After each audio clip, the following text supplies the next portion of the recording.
Um, so yeah, I was going to say what we're doing is very unconventional. It's very unconventional in many ways. It's unconventional because we're bringing an unconventional kind of attention to what is happening. You know, we're bringing, first we're cultivating a high quality awareness. So in a way, it's unconventional because the conventional way to use our attention it's a superficial kind of attention, you know, that is geared to producing wants and dislikes and opinions and preferences. And so here we're saying like, yeah, we know about this. We've experienced this a lot. We do cultivate this a lot. Let's try to do something else with that phenomena that is called attention. Let's see if rather than making it build opinions and you know, desires and aversions and all kinds of things like this, stories that are added onto everything, let's do a process of clearing up instead. Um, so and yeah, and because we're not looking at conventional reality, we're looking at something that is called sometimes, often, absolute reality. So it's very unconventional. You know, it's conventional reality is a kind of reality that yeah, many of us agree on that things are happening to a certain I, and it's a certain I who make decisions, and it's a certain I who was somewhere in the past and will be somewhere in the future. You know, so that's a conventional kind of view perspective on things. It's good. It's good for a lot of things. You know, in many ways, it's good we agree on it. You know, but it really has its limit and its disadvantages. And, you know, little did I know that there was another way to perceive reality other than the conventional reality. I thought if I hadn't heard about the Buddha, I would have almost, I think I've thought that there was only that conventional reality that was the only thing that was happening. But then, you know, hearing about the teaching, we hear that there might be another, it's the same kind of the building blocks, the same stuff, but it can be viewed differently than through you know, the perspective of conventional reality. Things can be seen um, through an unconventional eye.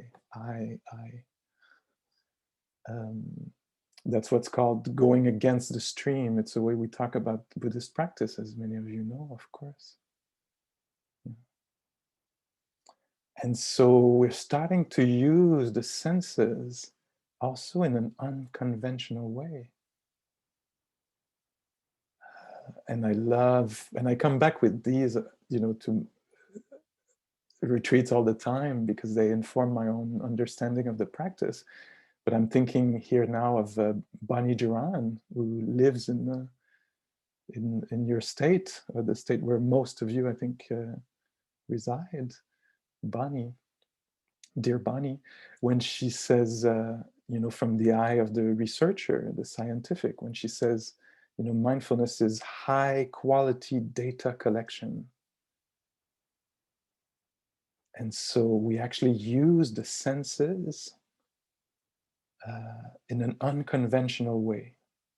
Instead of them being radars for wants and, you know, aversion and all this, we use them to reveal maybe a deeper, in a deeper way, the nature of reality. So it's a really much an unconventional way to use our senses. That's not what your regular pedestrian does with their senses.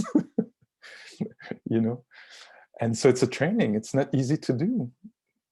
We're kind of diverting the way that our senses are usually used to recognize what we like and want to cling to, and what we don't like and want to strategize to get rid of.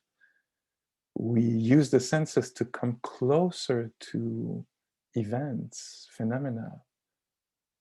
Um,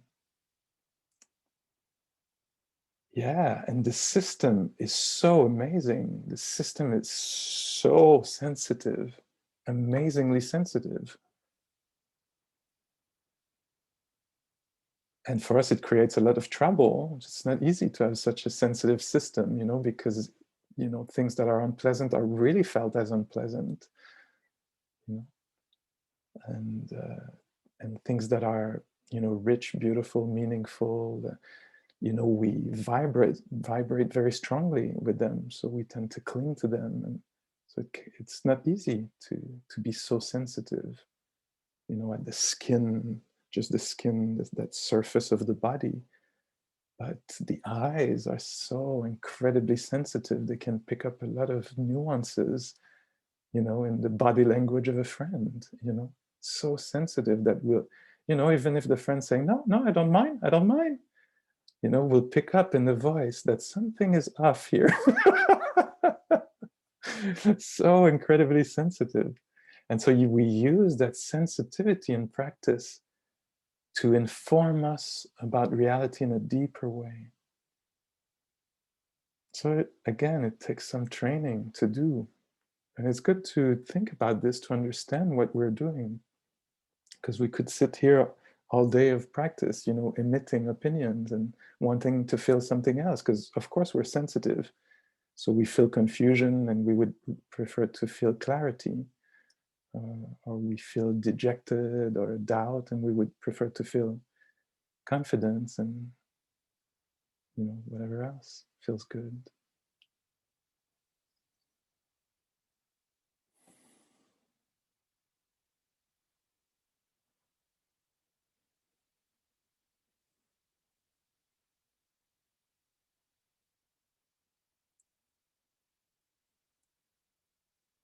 And this attention that is always there, you know, there's always moments of attention. I'm not suggesting here, and in the way I speak, it could easily sound like this, that attention is something stable. It's a thing that perdure in French.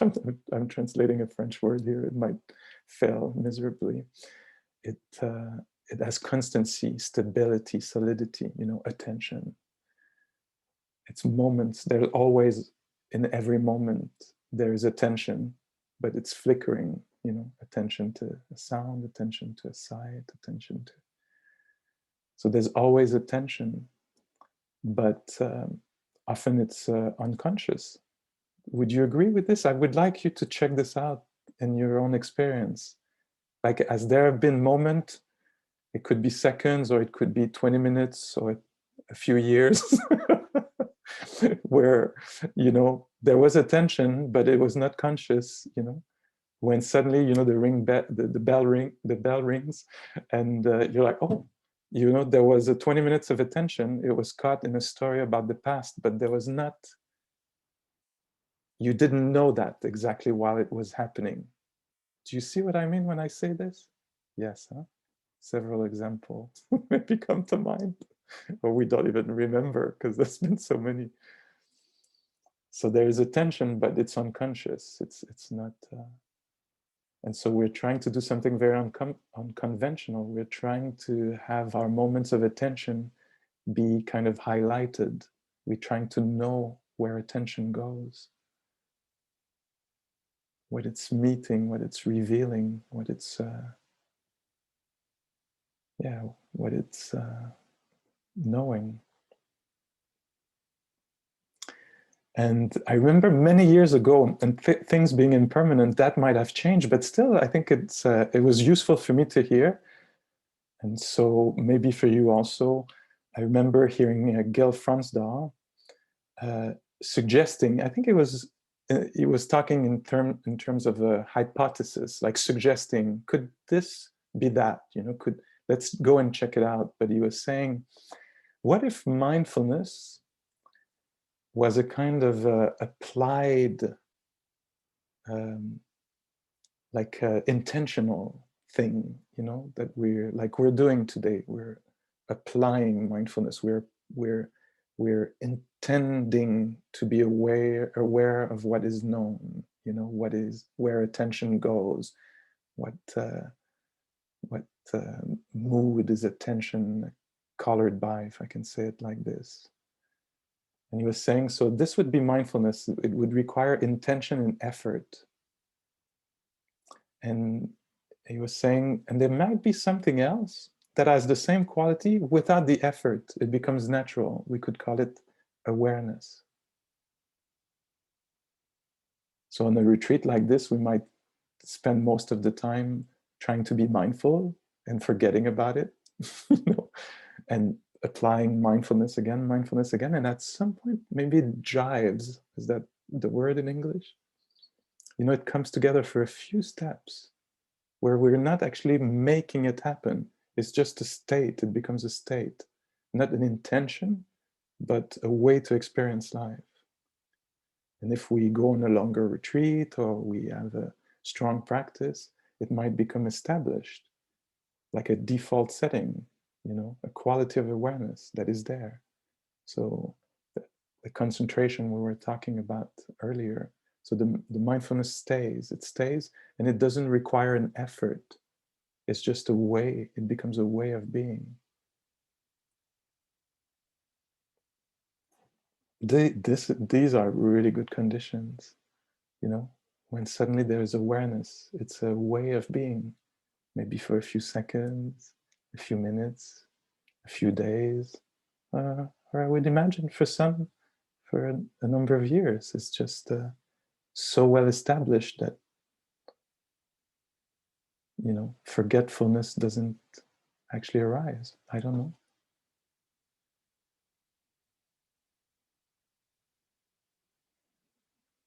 So this is very unconventional, to live in a, not driven by our habits of mind and habits of bodies, and but moved by you know, yeah, in consciousness, being conscious. And so that implies choice making, deciding to go for this, you know, not just being impatient, but deciding to forego impatience, or maybe deciding to be impatient. I don't know if that is ever would be a decision for any of us, you know, if we had the choice. Okay, I'm really conscious here with what I just heard from my spouse, neighbor. You know, I could really go into self-pity, but being conscious, let me decide to go, yeah, okay, I'll go there. The word self-pity. No, I think we would choose otherwise.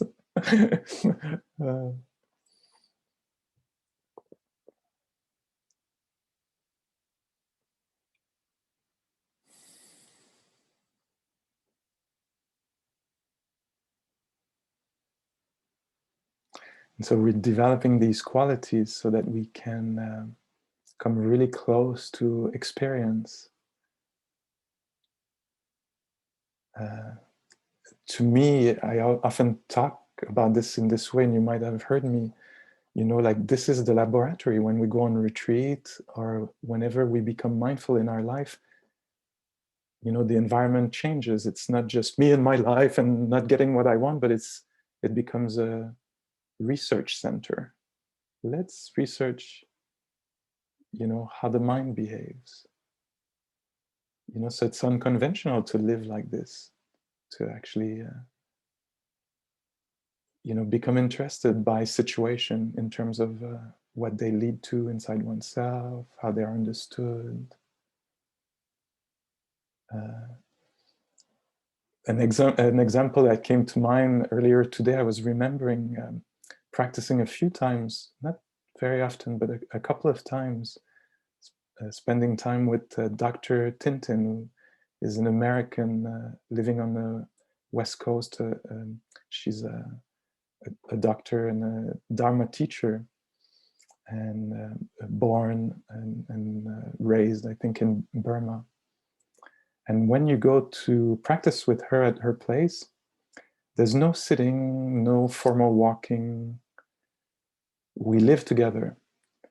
So we garden, we go shopping for the grocery, we cook meals. But before we enter any activity, we try to become conscious, that we're going to do this in an unconventional way. We're not doing the grocery so it's done. We're doing the grocery to check something, the qualities of the mind, the way we meet pleasure, displeasure, So about to garden, we're checking that this becomes a research center.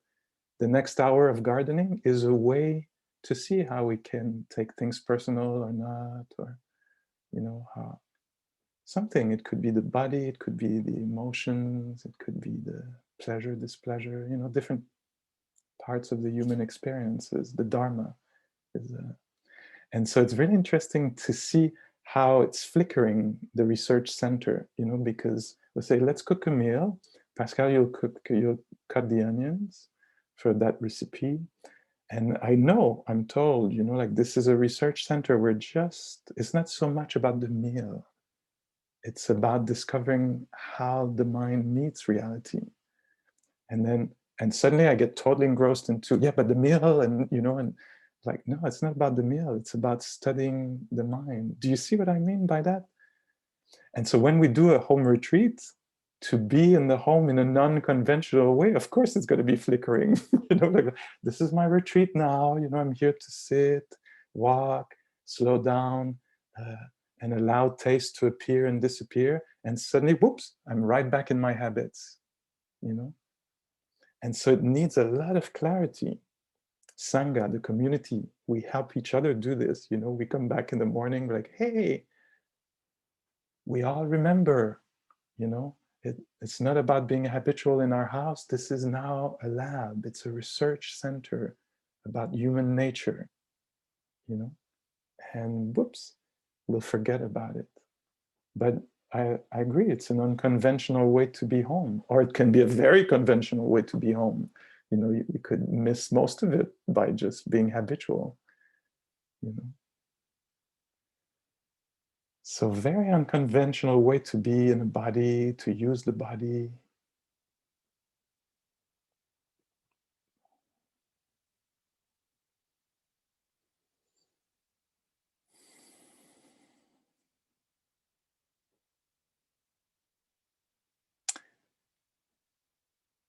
Yeah, and why do we do this?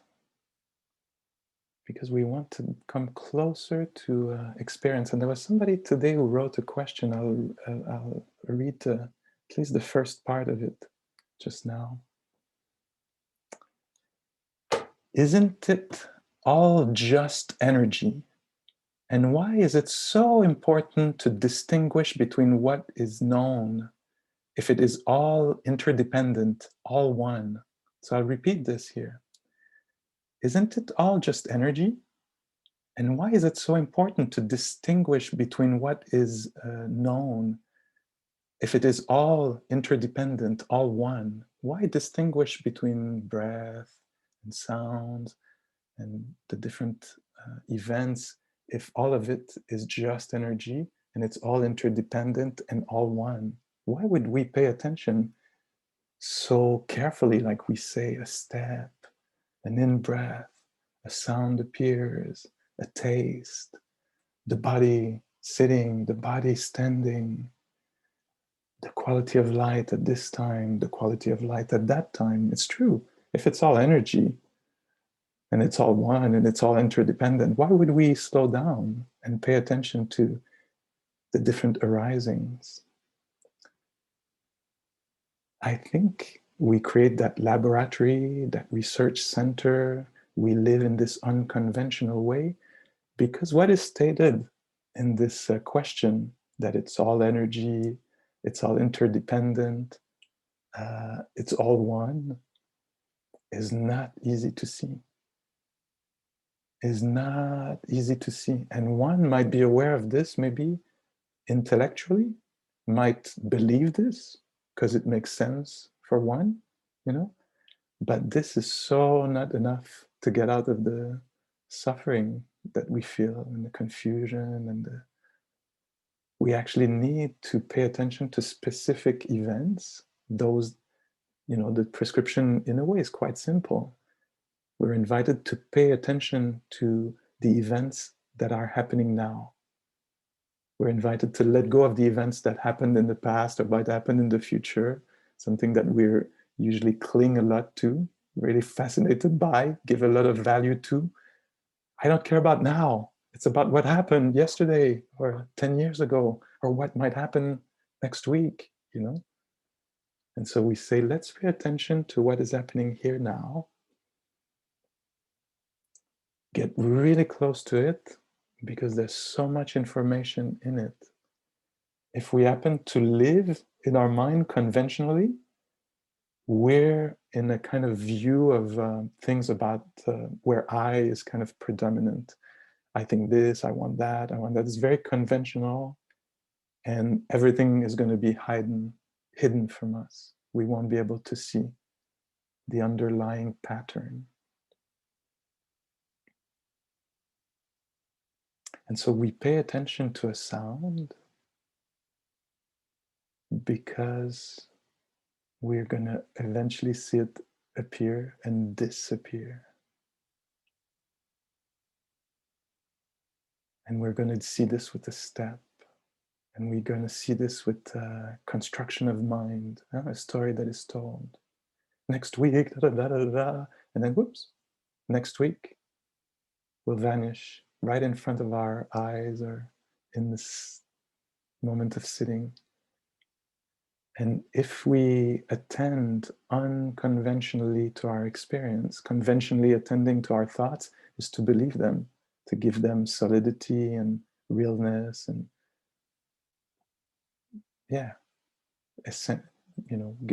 give them existence. And if we pay attention, we'll notice that they're ephemeral constructions of mind.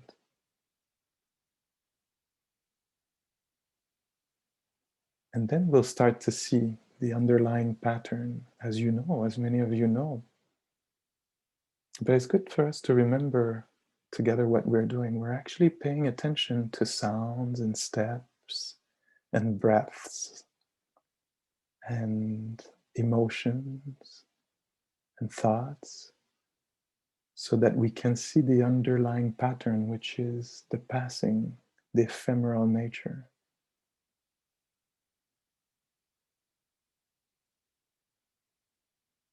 And this, apparently, we have to spend a lot of time doing with a high quality, data collecting system. We have to do this again and again and again because we're fooled. We're duped also again and again. So we have to become really, really, really specific. This breath, this in-breath, this moment of holding the cup.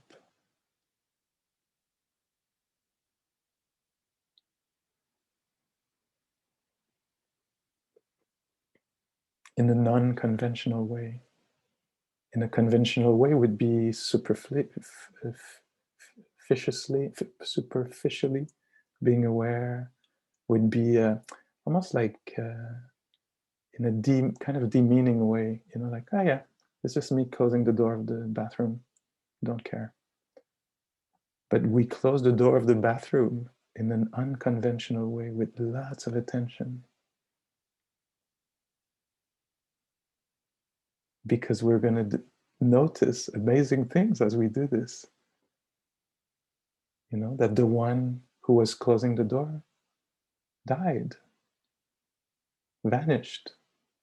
Oh la la, just when I thought I was solid I from 1958 since today, with my unconventional, careful attention, I just saw that being disappear.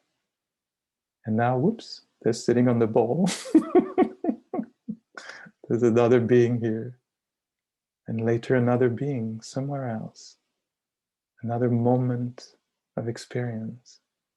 And slowly we're going to start to cut through this separation that we do, separating I as all this bunch of things, and we're going to see the underlying pattern of, in like the person asked in the question, isn't it all interrelated? Yes, dear, it is. But it's not because we've read this that the job is done. It's only the little spark that starts the research, It's not easy to see. And even if you've seen it once, it's probably not enough. You'll have to reveal it. It will have to be revealed again and again and again for the mind, for it to sink in a deep way in the mind.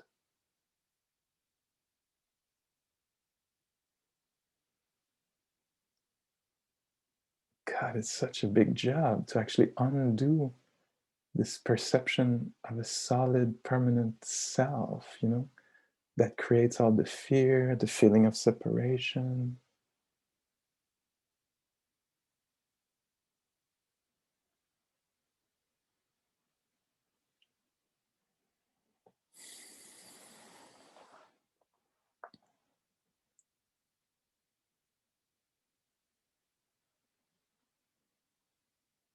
I was thinking about, if you allow me, Sue, to come back to our exchange when you said, when I walk in the house, all the things, called to me, the table, it used to be my mom's table, and the flower this, and and so I think this is a really, really interesting practice. I think there's a lot of richness there, of just walking back and forth slowly and seeing how things are perceived or met or what happened. It takes a lot of attention to unpack what happens as we cross the living room in just one direction, one time. There's a lot going on, and you described it really well.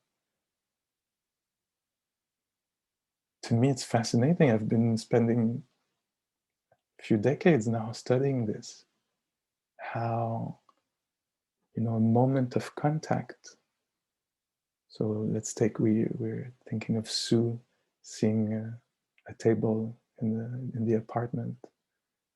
There's a moment of contact, and you see how a whole world appears that makes total sense. The story of the table, the emotional link to the table, it's amazing, huh? Being a human being. It's not just like table done, It's so complex and rich what appears. You see a table and you see your mother, or or you see something somebody else was describing in the Q&A that were written. They were saying, yeah, it's not easy practicing at home because you see, there's a contact with the eye and dirty dishes, and what appears is, guilt. Maybe I'm a bad householder. I don't know. I don't know what. It's so interesting.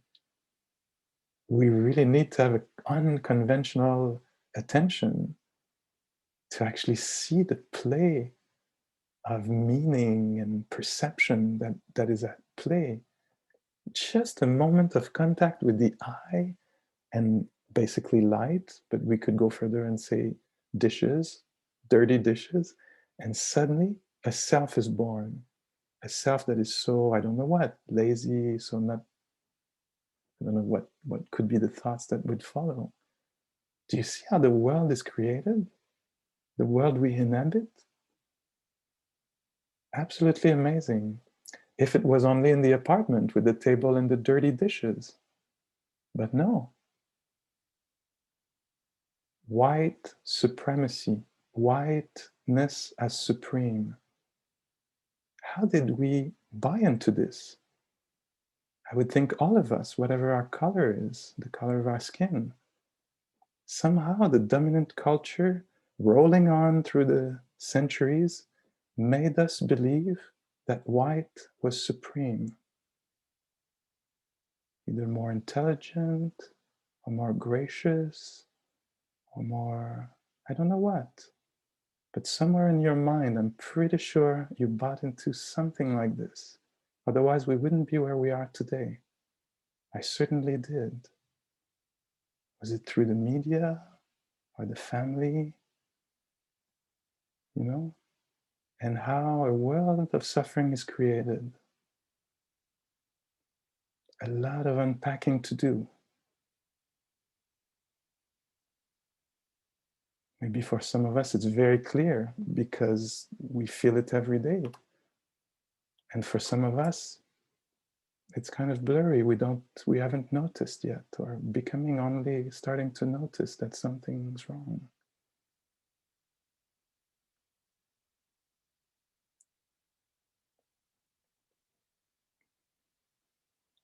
So we need a really unconventional attention to unpack how, the world is created, the world in this psyche, the view of self, the view of others, etc.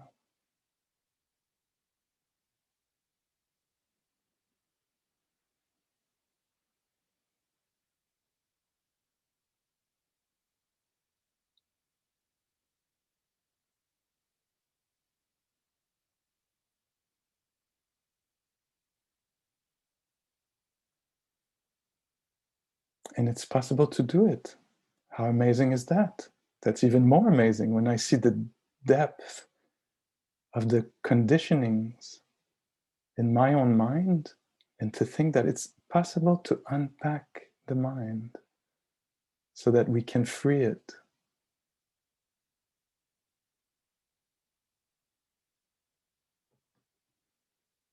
I'm a gay man and I still have homophobia left in me.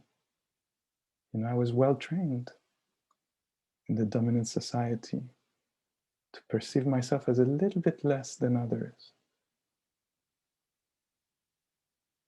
I have to do the inner work to unpack this, to free this mind from that conditioning. And the rest of society will also have to do it.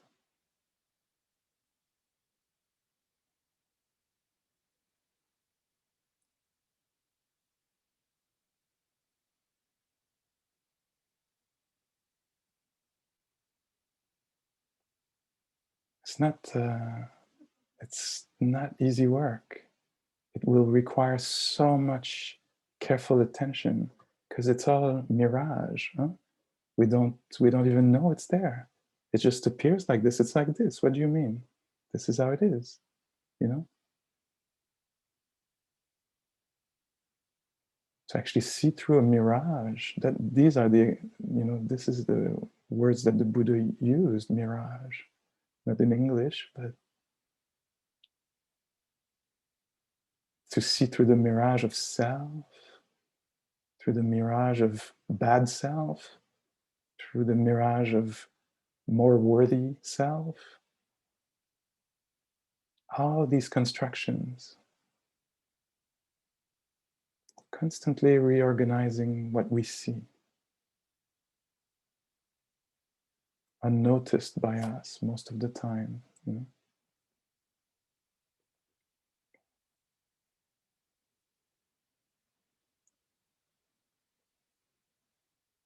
the Buddha talks about all kinds of misperceptions or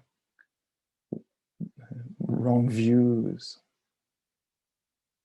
Another one that comes to mind that you probably know of if you've been practicing just a little bit, it's this perception of satisfaction. How we project. Have you ever projected satisfaction on something that didn't deliver? Could be something small, could be something big, something very meaningful to you, or just something in the next few minutes, when he shuts up. It's going to be so good. Well, it's not going to be that good when I shut up. It's just a projection. I would like him never to stop. I love when he talks. Well, that wouldn't be that pretty in 4 or 5 hours, you know. You would really want me to stop. Just how the mind projects on things satisfaction, you know. If only this, then, you know. And so a lot of unconventional attention will be required to actually see through these delusions, these ways that we project, you know, complete resolution around something. It'll be so good when the pandemic is over, right? Yeah, it will.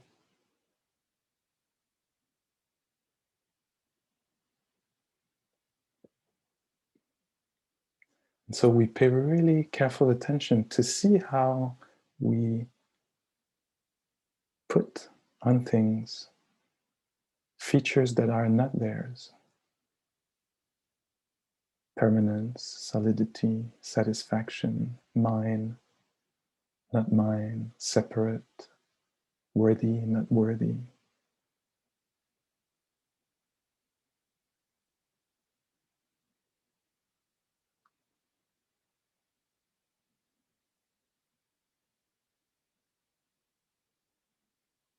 I'll take just an example, well, let's see if you find it common as I do, but you know how I tend to believe that my thoughts, my next thought will be really satisfying, will really solve things. You know, and I've been going like this with the carrot in front for decades, you know, following all the thoughts, you know, because the next one will really be the good one, you know. And when we meditate, we can do this, maybe unknowingly, just follow our thoughts because, you know, promise of satisfaction. It's not easy to see through this. But once we do, so liberating.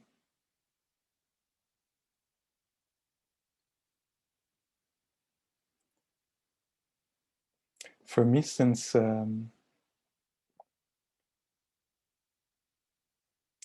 last, was it, I can't remember, was it January 6th where there was the riots at the Capitol? It didn't take much time, but I developed an addiction to news. And so much so that my sitting fell apart. Like I kept going for the next news, and I really got hooked. Well, it's not too bad. You know, it's 10 days today, and I think I can salvage my soul from that addiction. But I sat this morning, and I was all surprised to discover that it was good to not be hooked on the news. You know, to have a mind that was not kind of devouring, looking for some, as if the next information was going to solve everything, the next opinion, the next, you know. And, you know, I got fooled very easily. And suddenly I was sitting there and there was a whole kind of joy that was available. That was so much more fulfilling than this. I want to know more about, you know, I actually didn't care in the last few days about the news. I wanted the news about what will come next week, which is, you know, we'll know next week when it gets there. But I want to know before it happens, you know. I was really hooked,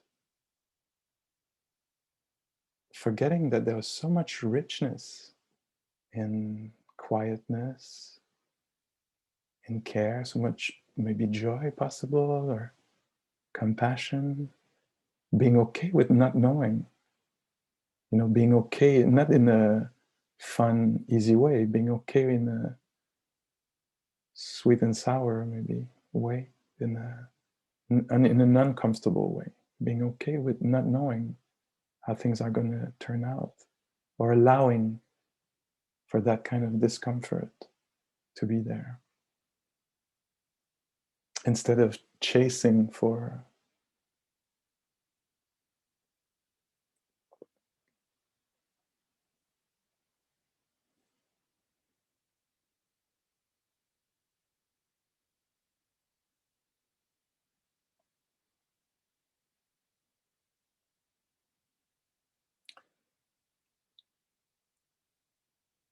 So for me, these few steps, in the apartment, I think they have infinite richness. Even if the mind gets bored, that is so interesting. So interesting that an non-threatening activity as walking a few steps back and forth could be an open door for me for, the slight distress of boredom. And how the same few steps, same event, could lead to calm or insight.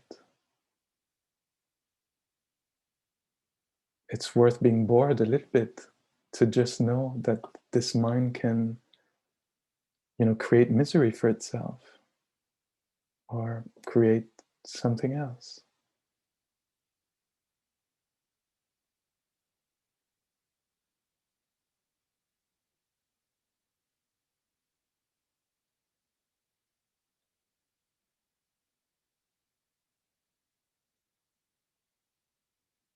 So very much worthy of bringing an unconventional attention to what is happening, because there's always this possibility of, entanglement, or the possibility of disentanglement from confusion, from afflictive emotions.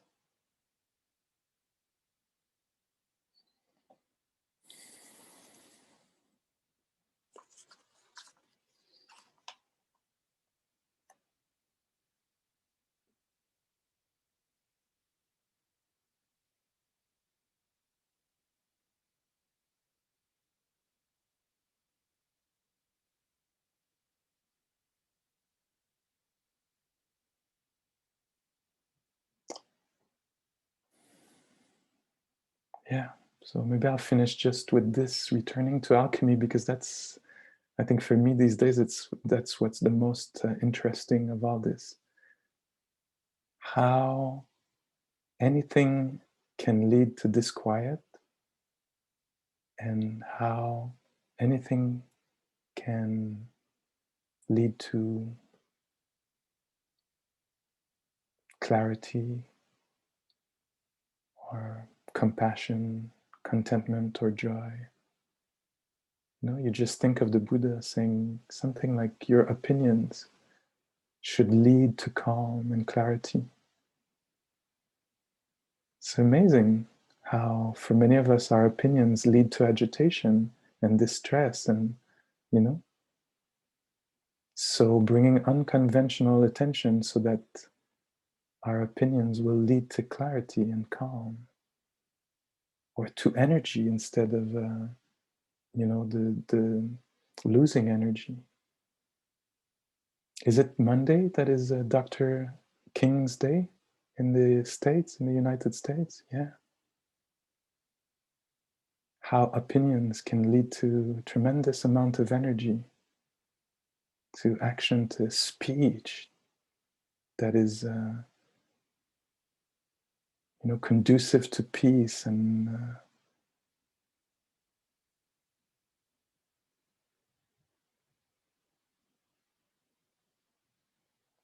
that is remarkable how a situation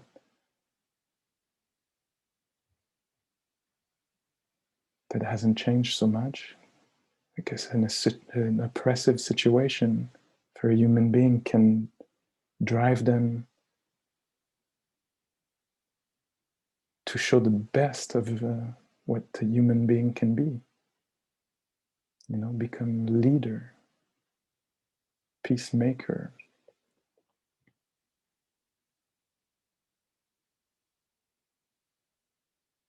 And so to me, it says that there's an alchemy possible, that any situation we're in, personally or in the society we're in, there's an opportunity there to turn this into something.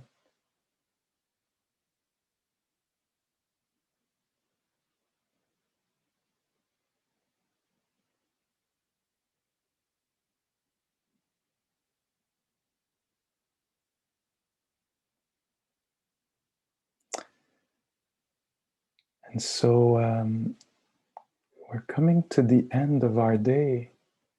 And so I'd like to invite us to reflect how could we keep the practice alive this evening until we meet tomorrow, so that we could keep going tomorrow instead of having to start again. So there's many hours tonight, and maybe for some of us, depending on the time zone we're in, there's a few hours there that are very tricky. Are we going to be conventional or unconventional in our way of being? How are we going to, maybe watch the news? That becomes really interesting. How are we going to meet, if that's what we do, or prepare the meal, or spend the time alone or with family, depending on each one's situation, How could we cultivate a calm and wakefulness at the same time? How could we use the senses, the sensitivity that we have, to reveal, so the passing nature of events is revealed? Thoughts, moods, emotions, sensations. We have to have a very, very stable attention to be able to notice the arising and passing of something.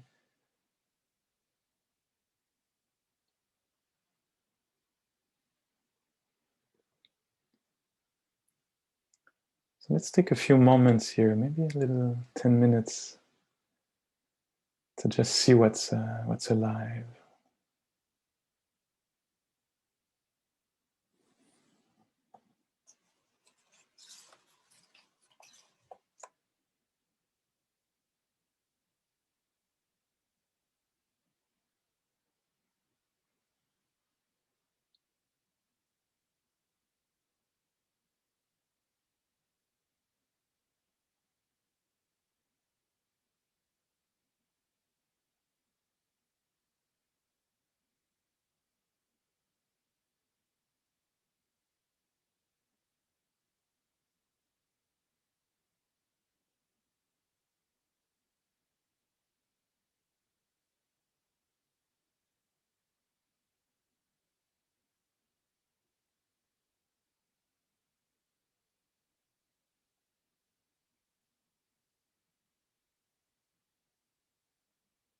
Often we dismiss what is there, we don't care about what's there. And sometimes we're hooked, clinging to what's there.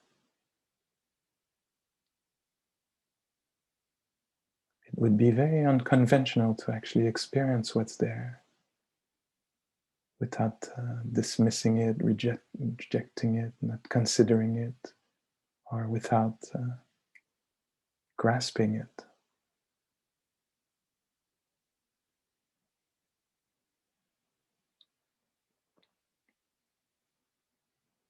Whatever is there, it could be intense, charged, or neutral, ordinary,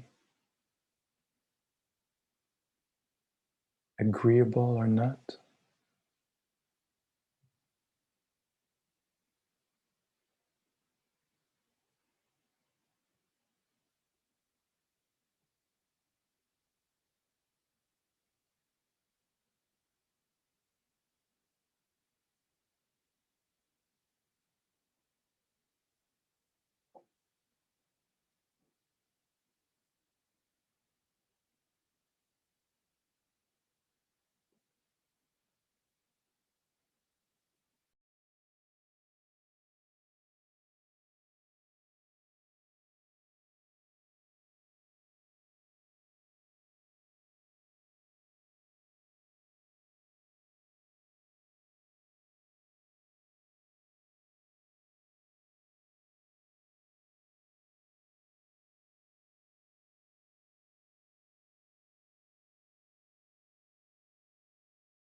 May our practice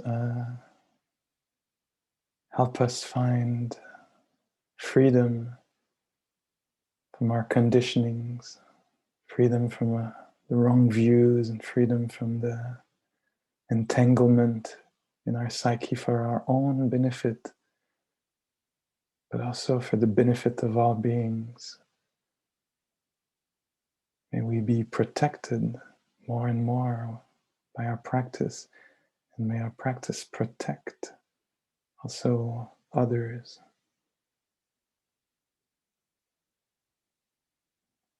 May we all be able to be creative and well, and may we all be able to contribute and have access to resources and a voice, be seen. No one excluded.